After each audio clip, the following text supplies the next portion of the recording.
Hello guys, अस्सलाम वालेकुम। कैसे हैं आप? आज फिर हाजिर हूं गोल्ड के वीकली एनालिसिस के साथ। लास्ट वीक अल्हम्दुलिल्लाह सुम्मा अल्हम्दुलिल्लाह आपके सामने रिजल्ट वो भी देखते हैं, लेकिन नेक्स्ट वीक में क्या होने जा रहा है। चाइना ने कर दिया ताइवान पे हमला, उसका गोल्ड के ऊपर क्या इंपैक्ट पड़ेगा, क्या ये न्यूज सच है या झूठ है, और रशिया यूक्रेन की वार के अंदर कौन सी अपडेट्स हैं और अब कौन कौन से ममालिक हैं जो गोल्ड की इस रेस में शामिल होने वाले हैं। और गोल्ड की लास्ट वीक जो डाटे आए हैं, ओ हो मोस्ट इंपोर्टेंट डाटे, उनके बारे में बात करते हैं। सबसे पहले जो डाटा आया है ADP non uniform employment change, इसके ऊपर बात करेंगे। इसके बाद हम बात करेंगे एफओएमसी के ऊपर, एफओएमसी प्रेस कॉन्फ्रेंस के ऊपर और फेडरल फंड रेट के ऊपर। इन चीजों के बाद साथ बात करेंगे कि इनके अंदर कौन कौन सी चेंजेस आई हैं, कौन कौन से डाटे आए हैं, और रेट हाइक की बात हो रही थी तो कितना रेट हाइक हुआ है और इसकी आने वाले दिनों में क्या इंपैक्ट पड़ेगा मार्केट के ऊपर। इसके अलावा हम बात करने जा रहे हैं जी एम्प्लॉयमेंट क्या चेंजेस आई हैं, एफओएमसी क्या आया है, और इसके अलावा जो डाटा है एवरेज आर्ली अर्निंग, ये क्या डाटा है और उसका मार्केट के ऊपर क्या इंपैक्ट पड़ा और अगले वीक कौन सा इंपैक्ट पड़ेगा। ये सारी बातें और ढेर सारी मालूमात एक स्पेशल गेस्ट के साथ आज की इस वीडियो का हिस्सा बनेंगे और आपको बहुत कुछ लर्न करने को मिलेगा। मैं आपसे रिक्वेस्ट करता हूं कि एक भी सेकंड आपने स्किप नहीं करना, आपको बहुत कुछ लर्न करने को मिलेगा। तो देर किस बात की, स्टार्ट करते हैं। My name is Raheel Nawaz and welcome to forex.com।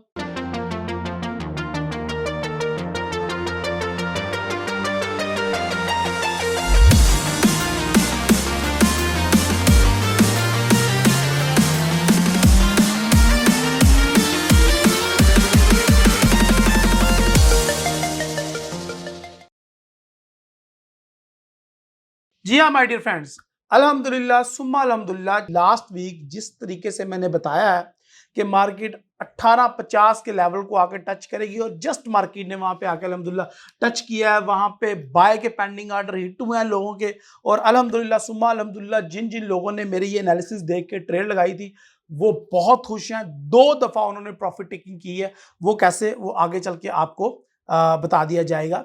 लेकिन क्या आपने वो में पॉइंट से बाय किया था यानी, ये आप कमेंट में बताएं। देखिए मैं आपसे कोई चार्ज नहीं कर रहा, ये जो आप वीडियोस आप देख रहे हैं फ्री ऑफ कॉस्ट देख रहे हैं और एनालिसिस के ऊपर आप अपना रिस्क के ऊपर ट्रेड करते हैं, तो आपने मुझे कोई पे ऑफ नहीं करना। लेकिन अपने कमेंट के थ्रू, अपने लाइक्स के थ्रू, अपनी शेयरिंग के थ्रू आप मुझे थोड़ा सा अप्रिशिएट कर सकते हैं। आगे चलते हैं जी। अब हम आज हमारे साथ एक स्पेशल गेस्ट भी मौजूद हैं, उनके साथ भी हम बात करेंगे। लेकिन सबसे पहले हम चलते हैं फंडामेंटल एनालिसिस के ऊपर कि इस वीक के फंडामेंटल्स कौन कौन से हैं और लास्ट वीक के जो फंडामेंटल्स हैं उनके ऊपर भी बात करेंगे कि उनके क्या क्या डाटाज आए। तो सबसे पहले हम इस वीक की बात करते हैं। आज मैं जिस वक्त वीडियो बना रहा हूं, हफ्ते वाले दिन भी 2 प्रेस कॉन्फ्रेंस हैं बहुत ज़्यादा इम्पोर्टेंट। एफओएमसी की 2 स्पीक्स हैं और ये दोनों ही अगर हाकिश बोलते हैं और ये दोनों ही थोड़े से अग्रेसिव रहते हैं तो जो यूएसडी है थोड़ा सा और मजबूत हो जाएगा। तो ये 2 इम्पोर्टेंट डाटे हैं। इसके अलावा अगर हम बात करें तो मंडे वाले दिन एक और एफओएमसी की स्पीक है, वो इतनी इंपॉर्टेंट नहीं है। अगर हम बात करें ट्यूसडे वाले दिन, तो ट्यूसडे वाले दिन भी एफओएमसी की स्पीक है, और बल्कि बुध वाले दिन भी स्टार्टिंग में ही एफओएमसी की स्पीक है, तो इसके ऊपर भी आपने नजर रखनी है। ये स्पीक्स बहुत ज़्यादा इंपॉर्टेंट है। और इसके अलावा अगर बात करें तो बुध वाले दिन जो सबसे इंपॉर्टेंट डाटा है जिसके ऊपर आपको नजर रखनी है वो है सीपीआई डाटा। सीपीआई का डाटा गेम चेंजर साबित हो सकता है और ये सीपीआई डाटा की वजह से मार्केट जो है वो बहुत ज़्यादा अपनी डायरेक्शन चेंज कर सकती है, और अगर ये नेगेटिव आता है तो ये आपको गोल्ड में बहुत अच्छी अपॉर्चुनिटी प्रोवाइड कर सकता है, जो कि मैं आपको दिखाऊंगा। ओपेक की मीटिंग है जी ऑयल वालों के लिए। इसके अलावा अगर हम बात करें तो जुमेरात को पीपीआई का डाटा है month by month, which is also very important data. And last में फ्राइडे को एक प्रेस कॉन्फ्रेंस है एफओएमसी की, और बाकी इसमें कोई इतना डाटा नहीं। जितना लास्ट वीक इम्पोर्टेंट था उतना ज़्यादा ये वीक इम्पोर्टेंट तो नहीं है, लेकिन उतनी ज़्यादा न्यूज़ तो नहीं है। लेकिन ये जो हमने लास्ट वीक कुछ प्रेडिक्शंस की थी उनकी प्रॉफिट टेकिंग का वीक होगा ये, तो ये बहुत इंपॉर्टेंट वीक है। इससे पहले कि मैं अपने मेहमान की तरफ आपको लेके चलूँ, तो सबसे पहले हम थोड़ा सा टेक्निकल लेवल्स को देख लेते हैं और लास्ट वीक और इस वीक का थोड़ा सा डिफरेंस चेक कर लेते हैं। तो मेरे पास ये गोल्ड का चार्ट ओपन है। सबसे पहले मंथ पे स्टार्ट करते हैं, और मंथली पे हमने जो लॉन्ग टर्म सिग्नल दिया था यहाँ पे देखें, तो वो हमने जो लॉन्ग टर्म गोल्ड को बाय करना था वो हमने 1850 से बाय करना था। तो मार्केट जो है वो सिर्फ मंथली चार्ट में देखें उसको टच करके ऊपर निकल गई। हमारा जो पेंडिंग ऑर्डर था उसको हिट करके, जो कि लास्ट वीक मैंने वीडियो में लगवाया था, उसको हिट करके ऊपर की तरफ चली गई। ओके जी, तो ये एक बेरिश मंथ स्टार्टिंग से लग रहा है, लेकिन ऐसा नहीं है। आ जाए वीकली की तरफ, तो वीक में अगर आपको देखा तो इतनी लंबी एक स्पाइक है, और वो स्पाइक जो है वो हमारा जो एक बड़ा इंपॉर्टेंट लेवल है, सपोर्टिंग लेवल जो है, जो हमें सपोर्ट प्रोवाइड कर रहा है और जो बड़ा मजबूत किस्म की सपोर्ट है, मार्केट ने उसको स्पाइक मारा है, लेकिन उसको ब्रेक नहीं कर पाई और वापस चली गई है। अगले वीक क्या होगा वो भी डिस्कस करते हैं, और कौन कौन से इवेंट इसके ऊपर क्या इंपैक्ट डालेंगे वो देखते हैं हम। अगर हम बात करें डेली की, तो डेली में यहाँ पे देखें आपने, मार्केट ने हमें दो दफा चांस दिया है। सबसे पहले मार्केट ने हमारा 1850 वाला जो एक ये शॉर्ट टर्म है, मंथली में हमने लॉन्ग टर्म कहा था 1850 से आपने बाय करना है, और जो इंट्रा डे में मैंने आपको बाय करवाया हुआ था वो 1855 से बाय करवाया हुआ था। तो मार्केट ने जस्ट उसको टच किया, और मार्केट उसको टच करने के बाद हमारा पेंडिंग ऑर्डर लेने के बाद ऊपर की तरफ मूव कर गई, और एक हाई लगाया 1910 का। उसके बाद मार्केट वापस नीचे आई, और अगेन हमारे सपोर्ट जोन से होती हुई अगेन ये 1880-85 के रेंज में क्लोज हो गई है। तो हम मार्केट में हमने 2 दफा प्रॉफिट टेकिंग की है, अल्हम्दुलिल्लाह सुम्मा अल्हम्दुलिल्लाह। नेक्स्ट वीक क्या हो सकता है, सबसे पहले उसको देख लेते हैं। नेक्स्ट वीक ये जो अगर आप अभी तक बाय में नहीं बैठे, तो मुझे ये लग रहा है कि अभी भी बाय के मार्केट के अंदर जो है वो 70-80% बायर मौजूद हैं, तो बायर में बैठने का एक अच्छा टाइम है। तो बाय का लेवल क्या होगा, अगेन हमारा लेवल सेम रहेगा। आपने अगर बाय नहीं किया तो आप अगेन 1850 पे या 1855 से ही अपना पेंडिंग ऑर्डर रखें। मार्केट जो है वो दोबारा से डाउन लगा सकती है, मार्केट दोबारा से थोड़ा सा लो तरफ नीचे की तरफ मूव कर सकती है। दोबारा से अगर आप पेंडिंग ऑर्डर लगाएं तो वहीं से हिट हो सकता है, और फिर उसकी तरफ मार्केट ऊपर की तरफ जाना स्टार्ट होगी। अगेन मार्केट के अंदर मुझे कोई ऐसी चीज नजर नहीं आ रही, कोई मेजर चीज नजर नहीं आ रही जो मार्केट गोल्ड को जो है वो बहुत ज्यादा नीचे लेके जाए, सवाए इंडेक्स के। इंडेक्स के अंदर अगर आप देखें तो मैंने H4 के ऊपर आ जाते हैं हम, मैंने सिमेट्रिक ड्रॉ किए हुए थे डेली के ऊपर। तो ये जो सिमेट्रिक है, अगर इसमें आप देखें तो आपको नजर आएगा कि मार्केट ने जो ब्रेकआउट किया है वो नीचे की तरफ किया है 102 पे, और अगेन उसको टेस्ट करने के लिए ऊपर गई है।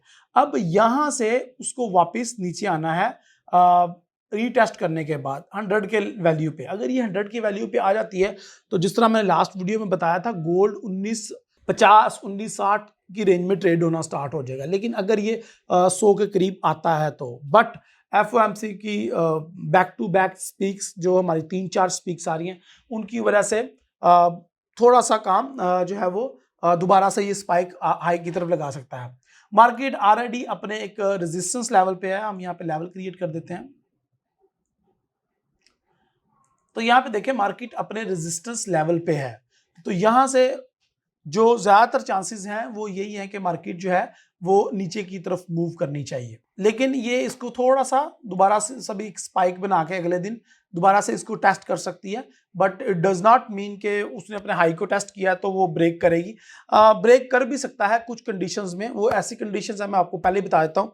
अगर रूस यूक्रेन वार में कोई नई मेजर अपडेट आती है, रिसेंटली ये खबर आई है कि ताइवान के ऊपर अटैक कर दिया है चाइना ने, और अगर चाइना एयर स्ट्राइक करता है और ताइवान के ऊपर कोई अपडेट लेके आता है तो दोबारा से रिस्क कौन सी कंडीशन हो जाएगी, गोल्ड जो है वो ऊपर की तरफ भागेगा, और जो USD है जो मैं कह रहा था 100 पे ट्रेड होगा, वो आपको इंडेक्स के अंदर 98-95 के ऊपर भी आता हुआ दिख सकता है। लेकिन ये बहुत बड़ी मेजर अगर डेवलपमेंट हो तो ऐसा हो सकता है। खैर, तो अगर ये हमारा इंडेक्स नीचे की तरफ जाना स्टार्ट हो जाए तो जो है वो गोल्ड आपका जो हमारा गोल्ड है वो अगेन बुलिश साइड पे मूव होना स्टार्ट हो जाएगा। ये दोबारा हमारे येलो एरिया में आएगा, सपोर्ट एरिया में आएगा। आप 1860 से पकड़ लें इसको, 1855 से पकड़ लें, it's totally up to you. उसके बाद हम देख रहे हैं कि ये 1920 1930 की रेंज में दोबारा जाएगा इंशाल्लाह प्रॉफिट में। तो गोल्ड के ऊपर मैं आपको ये सजेस्ट करूंगा कि बाय साइड पे ट्रेड करें। लेकिन इस वीक हम अपने साथ एक स्पेशल गेस्ट भी लेके आए, तो सबसे पहले हम अपने स्पेशल गेस्ट को सुनते हैं कि वो क्या कहते हैं, फंडामेंटली, टेक्निकली एंड सेंटीमेंट उनका क्या कहना है। तो आइए हम आपको आज के स्पेशल गेस्ट से मिलाते हैं। तो हमारे स्पेशल गेस्ट मेरे प्यारे दोस्त अब्बास भाई हैं। जी अब्बास भाई, वेलकम टू द शो। अस्सलाम वालेकुम अब्बास भाई। जी वालेकुम अस्सलाम जी राहिल साहब, आपको और आपके तमाम फॉलोअर्स को सबसे पहले तो गुज़श्ता ईद मुबारक, और मेरी दुआएं हैं कि आप सब लोग जहाँ भी हैं खैर खैरियत से हों जी। अब्बास भाई, सबसे पहले मुझे बताइएगा, मेरे फ़ोन पे अभी कन्वर्सेशन हो रही थी आपकी, जो लास्ट वीडियो थी उसके बारे में आपका क्या फीडबैक है? जी बिल्कुल, मैंने आपकी वो कंप्लीट वीडियो देखी जो आपने लास्ट संडे को गोल्ड का एनालिसिस दिया था, और उसके ऊपर मैंने आपको मैसेज भी किया, और अब मैं आपके ऑडियंस को भी बताना चाहता हूँ कि आपका एनालिसिस अल्हम्दुलिल्लाह अल्हम्दुलिल्लाह आप उसे कह सकते हैं कि एट एट 100% स्पॉट ऑन, अल्हम्दुलिल्लाह। 100% इट्स स्पॉट ऑन, आप कह सकते हैं ना कि वो अल्हम्दुलिल्लाह। ऐसा ही हुआ है, क्योंकि आपने प्रिसाइसली एक लेवल बताया था। मैं ये लेवल यहाँ अभी दोबारा कर भी दूंगा, अपने अपने उसमें डिस्कस किया था ये वाला लेवल। उम्मीद है ये मेरी स्क्रीन सामने आ रही होगी। जी। मतलब आपने प्रिसाइसली बोला था 1850, ठीक हो गया। अल्हम्दुलिल्लाह। हम्म, अल्हम्दुलिल्लाह पाकिस्तान में काफ़ी लोग अच्छा काम कर रहे हैं, बट इतने प्रिसाइसली बता देना बहुत मुश्किल था, ठीक हो गया। और वो वीक कि जिस वीक में हमें मालूम हो कि यार फेडरल रिजर्व की मीटिंग आने वाली है, तो मेरे जैसे लोग भी कहते हैं कि यार आप लोग साइड पे रहें, लेकिन आपने बताया और मार्केट ने उसी लेवल को टच किया, और उसके बाद से मार्केट एक दफ़ा तकरीबन वहाँ से $60 की मूव दे के गई, फिर वहाँ से रिट्रेसमेंट पे आई है, और अभी फिर जा रही है। तो आई थिंक जिन लोगों ने फॉलो किया है ना, उनकी तो आपने बहुत बम्बास्टिक किस्म की ईद बना दी है। अल्हम्दुलिल्लाह। अच्छा, जी। अब्बास भाई, अब हम बैक टू द टॉपिक आते हैं। लास्ट वीक ठीक है। बुध वाले दिन जी जी हमारी चेंजेस हुई हैं, जो न्यूज़ेज़ आई हैं जी फंडामेंटली, उनके बारे में जी आप क्या कहेंगे? अनएम्प्लॉयमेंट चेंज आया है और एडीपी की न्यूज़ेज़ आई हैं, उनके बारे में आपका क्या पॉइंट ऑफ व्यू है? वो डाटाज़ कैसे आए हैं, एज़ पर एक्सपेक्टेशंस आए हैं, और उनका अब फ्यूचर में क्या पड़ेगा इफेक्ट मार्केट के ऊपर? जी, ज़रूर, क्यों नहीं।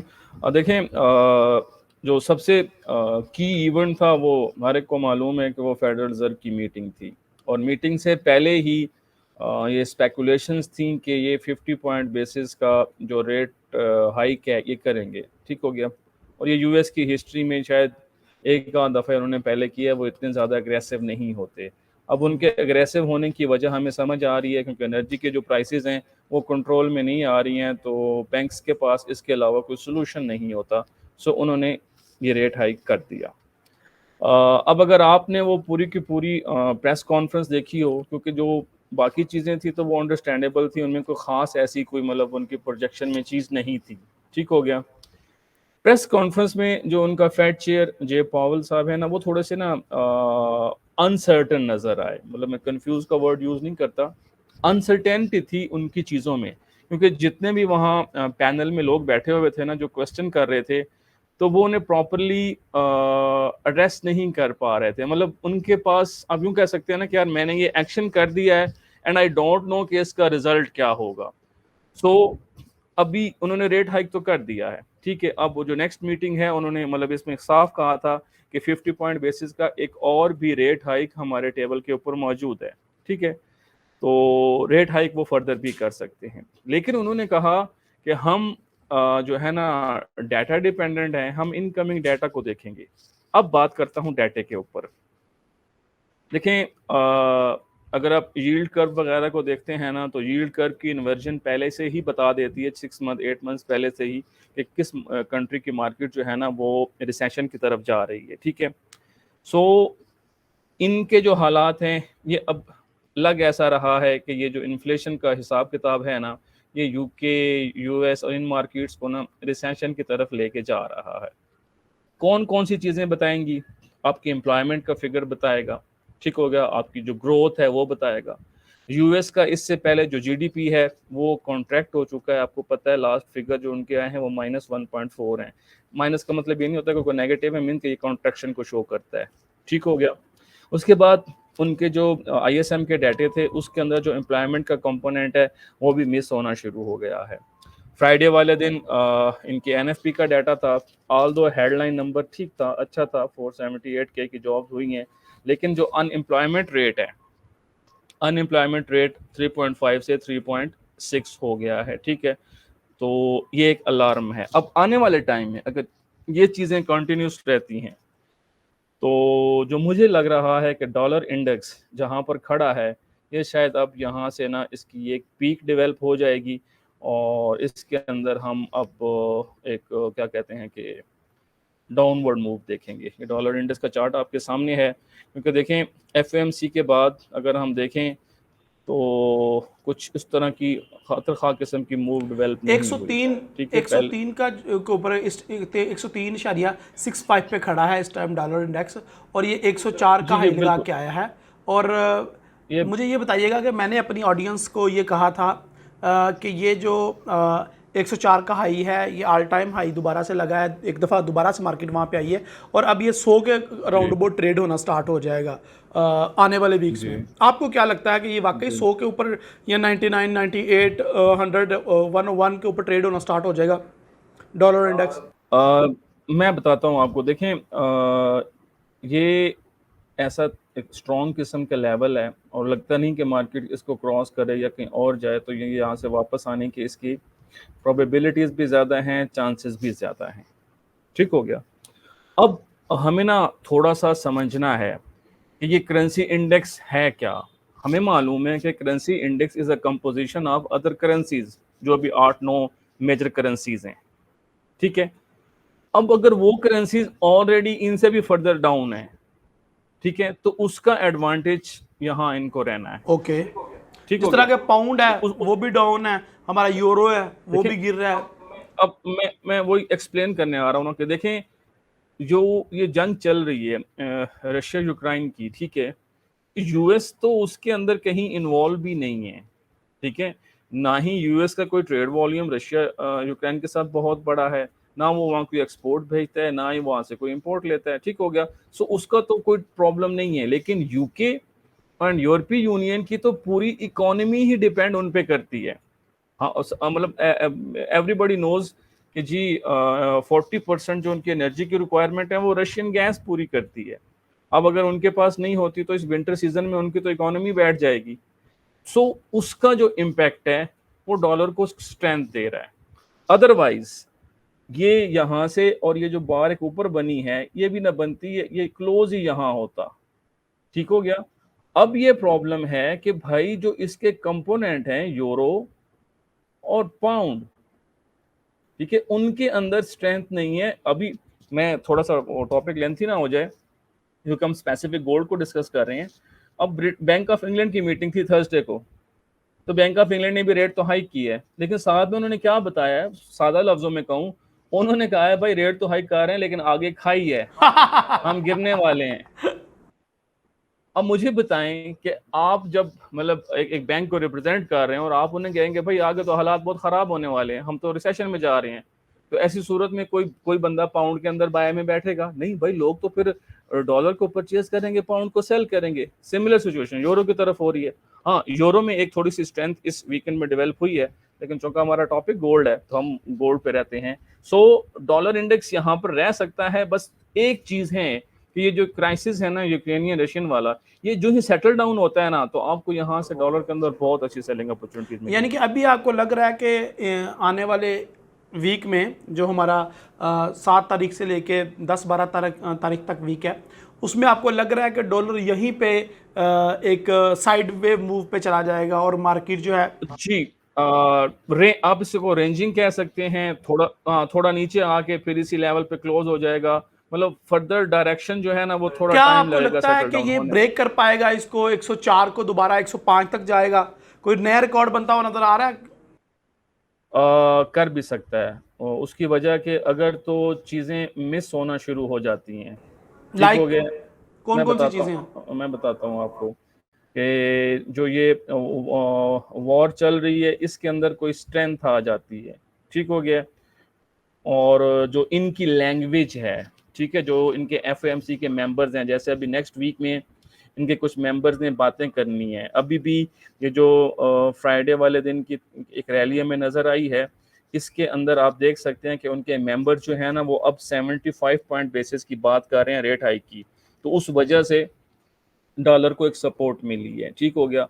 प्लस अगर इनका डाटा, जैसे अब सीपीआई का डाटा है वेंसडे मई 11 को, तो वो डाटा कम आना शुरू हो जाता है, तो उससे क्या होना है कि वो ना एक तासुर मिल जाएगा कि जो इन्होंने स्टेप्स लिए हैं वो राइट डायरेक्शन में हैं, तो फिर डॉलर सस्टेन कर सकता है, इधर सकता है और ऊपर भी जा अच्छा, सकता ये है। जो लेकिन डॉलर इससे ने ऊपर जो कोविड के दिनों में डॉलर छापे हैं अमेरिका ने, और उसके बाद ये पिछले दिनों बात हो रही थी कि ये दिवालिया हो जाएगा वगैरह वगैरह वगैरह, अब उसके बाद इसका मतलब ये है कि जो अमेरिकन ने स्टेप्स लिए हैं वो उनके हक में बड़े अच्छे तरीके से जा रहे हैं, लेकिन इतने ज़्यादा हक में नहीं जा रहे जितने कि दूसरी इकोनॉमीज़ गिर रही हैं, जिस तरह यूरो है, पाउंड है और बाकी चीज़ें गिर रही हैं।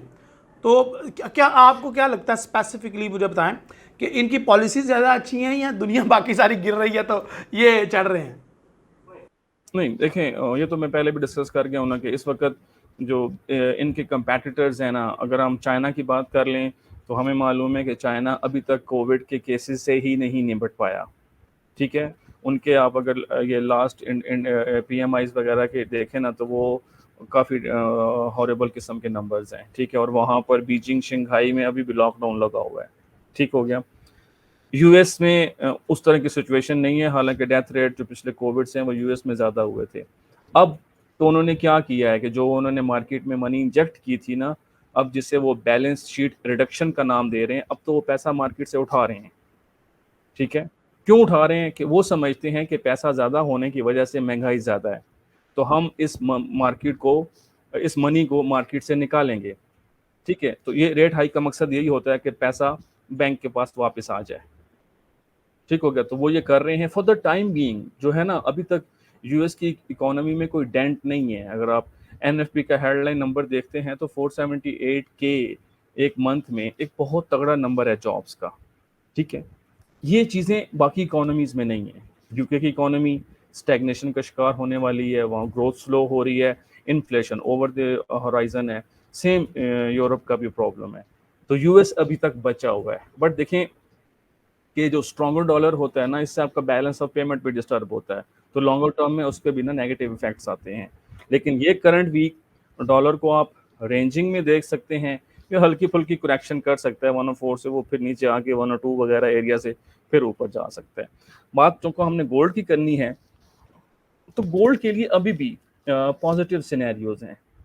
ठीक है, नेक्स्ट वीक में जो गोल्ड के लिए इम्पोर्टेंट चीज़ होनी है, वो एक तो जो इनके मेंबर्स हैं, जो एफएमसी के मेंबर जब बात करें तो उनको फॉलो करना ज़रूरी है।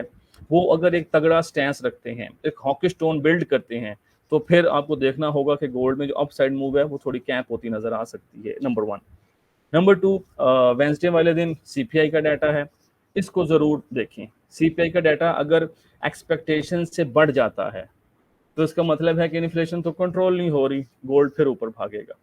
तीसरा इंपॉर्टेंट पॉइंट है, शायद कोई अगर चाइनीज ताइवान टाइप की कोई टेंशन अगर चल रही है, वो वैसे न्यूज़ मेरी नज़र से नहीं गुजरी, आप ने जिक्र किया है, तो वो न्यूज़ भी गोल्ड को ऊपर फेंक सकती है। चौथा, यूक्रेनियन क्राइसिस के अंदर कोई नई डेवलपमेंट हो जाए तो वो भी गोल्ड को और ऊपर ले जा अच्छा, सकती अगला मेरा क्वेश्चन ये है बस भाई कि है। आप क्या समझते हैं कि आपकी नज़र में आप गोल्ड के कौन कौन से लेवल हैं, क्या हमें बाई साइड पे ट्रेड करनी चाहिए या सेल साइड पे ट्रेड करनी चाहिए, और किन किन लेवल से हमें करनी चाहिए? जी देखें, अब गोल्ड जहां आके अभी रुका हुआ है ना, और इससे पहले जो एक इसने, मतलब अगर हम डेली के कैंडल्स में देखते हैं ना, तो ये हमें आइडिया हो रहा है कि यार ऊपर कहीं ना कहीं कोई सप्लाई के लेवल्स हैं, कुछ सप्लाई मिल रही है जिसकी वजह से इनकी क्लोजिंग नीचे बन रही है। ठीक है, तो ये एक इंडिकेशन है कि अभी ऊपर जाने के लिए गोल्ड को हर्डल्स हैं। सो इन लेवल से तो गोल्ड को बाय करना मुनासिब नहीं है। ठीक हो गया। आपको गोल्ड को बाय करना है तो आपको दोबारा वही लेवल्स हैं कि जहां आपने बताया था लास्ट वीक में, तो वो लेवल एक रिलेटिवली ना एक तगड़ी सपोर्ट बन गया है। ठीक हो गया। साथ में आपने ना जो है ना वो डेवलपमेंट देखनी है कि मार्केट में इस वक्त इस अभी तक भी गोल्ड के अंदर उस तरह से सेलर्स नहीं आए हैं, बायर्स अभी भी इंटैक्ट हैं। क्योंकि देखिए, जब फेडरल रिजर्व की जब मीटिंग आती है ना, तो उसमें क्या होता है, जो लोग होते हैं ना उन्होंने अपने प्रॉफिट्स बुक करने होते हैं। ठीक है, तो वो अपनी पोजीशंस को लिक्विडेट करते हैं। ठीक हो गया। बैंक की मीटिंग का वेट करते हैं, उसके बाद से अपनी स्ट्रेटजी को रिवाइज करके फिर दोबारा आके ना बाइंग पोजीशन लेते हैं। सो अभी तक ऐसा नहीं है कि जी गोल्ड में से कोई बहुत ज़्यादा बाइंग जो है वो इवेपोरेट हो गई और सेलर्स आ गए हैं। सेलर्स तो अभी आए ही नहीं है। अभी तो जो सेलिंग नज़र आई है हमें, ये तो जिन लोगों ने अपनी बाय थी वो क्लोज़ की है। सो आप अभी ये नहीं कह सकते कि गोल्ड में सेलर्स आए हैं। अच्छा, जी। तीसरा और आखिरी पार्ट है हमारा। अब्बास भाई मुझे ये बताइए कि आपके मुताबिक इस टाइम सेंटीमेंट क्या चल रहा है मार्केट में? कितने परसेंट लोग जो है वो जिस तरह आपने जिक्र किया बाय में है, और कितने परसेंट लोग आपको लगता है सेलिंग में इस टाइम ओपन पोजीशन चल जी, रही है? अभी भी गोल्ड में जो है ना अबव 70-75% लोगों की पोजीशन बाय में है। Oh my God. ठीक हो गया। क्यों? क्योंकि देखें गोल्ड इन्फ्लेशन का ना हेज समझा जाता ऐसा है। ही है। ठीक हो गया। इन्फ्लेशन यानी महंगाई, सादा लफ्ज़ों में ताकि सुनने वालों को थोड़ी आसानी हो। देखिए महंगाई का ताल्लुक एनर्जी के साथ बहुत गहरे ऐसा ही तरीके है। से है। मैं अपने पाकिस्तान की बात कर दूँ, अब ये गवर्नमेंट 30 रुपीज़ पर लीटर पेट्रोल हाइक करना चाह रही है पाकिस्तान में, ठीक है? अब आप बताएँ कि पेट्रोल जब 200 प्लस हो जाएगा, तो क्या एक कॉमन मैन से एक बिज़नेसमैन तक आप लोगों की लाइफ़ डिस्टर्ब होगी कि बहुत नहीं ज़्यादा, होगी? सब ऊपर से नीचे तक हिल जाएंगे। भाई डेफिनेटली होनी है ना यार। आपकी इन्वेस्टमेंट डिस्टर्ब हो जाएगी, आपके बिजनेस प्रोजेक्ट्स रुक जाएंगे क्योंकि भाई लोग कहेंगे कि यार अब इन्वेस्टमेंट क्या करनी है, बेसिक्स पे आओ, अपना खर्चा निकालो और टाइम वेट करो कोई अच्छा टाइम आए। सेम सिचुएशन देखें बाकी इकोनॉमीज के साथ भी है, क्योंकि वो लोग भी तो इंसान है ना, उन्होंने भी तो खाना पीना है, स्कूलिंग है, मेडिकल है, घरों के किराए हैं, एक्सेट्रा एक्सेट्रा जो भी चीजें हैं, ठीक है। तो जब वहां पर उनको एनर्जी इतनी महंगी मिलना शुरू होगी तो वो क्या करेंगे? प्लस अगर जो मैन्युफैक्चरर है उसको गैस पहले मिल रही थी फॉर एग्जाम्पल 5 रुपीज में, आप उसको अभी वो देते हैं 30 रुपीज में, तो वो क्या आपको वो 5 वाले लेवल के ऊपर चीज बना के देगा? फिर डेफिनेटली उसको वो प्राइस बढ़ाएगा। वो प्राइस बढ़ाएगा तो मार्केट में खरीदेगा कौन? अच्छा अब्बास भाई, थोड़ा सा माज़रत के साथ मुझे ये बताइएगा कि ये जो आपने बताया कि 70% से ज़्यादा लोग अभी भी बाइंग में हैं, तो इसका जी सोर्स क्या है? नहीं, देखिए इसके सोर्स डिफरेंट होते हैं। आप सेंटिमेंट डेली एफएक्स की वेबसाइट है, वहाँ से भी देख सकते हैं।